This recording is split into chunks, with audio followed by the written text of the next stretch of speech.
এক ছোট্ট সাহাবী শিশু এসে আল্লাহ রাসূল সাল্লাল্লাহু আলাইহি ওয়াসাল্লামের কোলে বসলো। খাবার দেয়া হলো, ছোট্ট মানুষ বা হাত দিয়ে খাবার এটা ধরে ওইটা ধরে ওইটা ধরে, আছে না এরকম? বাচ্চারা দেখবেন খেতে পারবে এতটুকু, নষ্ট করে এতগুলো, এইটা ধরে ওইটা নেয় ওইটা ফাল। আল্লাহ রাসূল সাল্লাল্লাহু আলাইহি ওয়াসাল্লামের কোলে বসে ওই সাহাবা বা হাত দিয়ে এটা টানে ওইটা টানে এটা ফালায়। আল্লাহ রাসূল সাল্লাল্লাহু আলাইহি ওয়াসাল্লাম বললেন, ইয়া গোলাম, এই পিচ্চি, এই বাচ্চা, সাম্মিল্লাহ, তুমি যে হাত দিয়ে খাবার টানতেছো বিসমিল্লাহ বলছো, আগে বিসমিল্লাহ বলো। কুল বিয়ামিনিক, ডান হাতে খাও। বিসমিল্লাহ বলো, কুল বিয়ামিনিক, ডান হাতে খাও। ওয়া কুল মিম্মা ইয়ালিক, তোমার সামনে যেটা আছে ওইটা খাও। এরকম টানা নিচড়ে করো। ওই সাহাবী বলেন, এই যে তিনটা কথা, তিনটা গাইডলাইন আল্লাহর হাবিব সাল্লাল্লাহু আলাইহি ওয়াসাল্লাম খাওয়ার আগে আমাকে দিয়েছিলেন, আমি মরার আগ পর্যন্ত এই গাইডলাইনের বাইরে কোনোদিন খাই নাই। সবসময় খাবে। তো বাচ্চাদেরকে শিখাবেন যে বিসমিল্লাহ বলো, ডান হাতে খাও, সামনে যেটা আছে ওইটা খাও।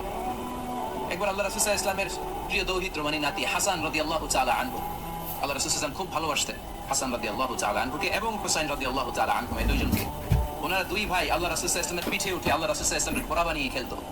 সুবহানাল্লাহ বলবেন না? ঘোড়া হতো আল্লাহ রাসূল, ঘোড়া হতো কে? আর ঘোড় সওয়ার হতেন হাসান আর হুসাইন। আল্লাহ রাসূল সাল্লাল্লাহু আলাইহি ওয়াসাল্লাম বাপরি চুল রাখতেন, লম্বা চুল। ঘোড়ার ধারে যেমনি রশি থাকে, হাসান হুসাইন রাসূল সাল্লাল্লাহু আলাইহি ওয়াসাল্লামের চুলগুলো ধরে টেনে টেনে এরকম ঘোড়া ঘোড়া খাইতেন। সুবহানাল্লাহ বললেন না? তো হাসান রাদিয়াল্লাহু তাআলা আনহু একবার যাকাতের খেজুরের স্তূপ ছিল, উনি যে ছোট্ট মানুষ, খাবার দেখলে তো ছোট্ট বাচ্চারা খেতে আরম্ভ করে, এটা কি নিজের খাবার হালাল না হারাম এগুলো তো খেয়াল করে না।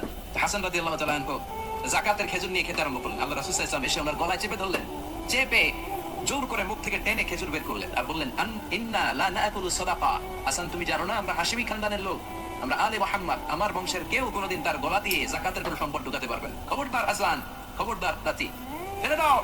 হাদিসে এসেছে ইখ ইখ, মানে আমরা যেটা ওয়াক ওয়াক বলি, গলার ভিতরে গেলে ওয়াক ওয়াক বলে থুতু ফেলি, রাসূল সাল্লাল্লাহু আলাইহি ওয়াসাল্লাম কিফ কিফ বলে গলায় চেপে মুখ থেকে টেনে সে খেজুরটা বের করেছে।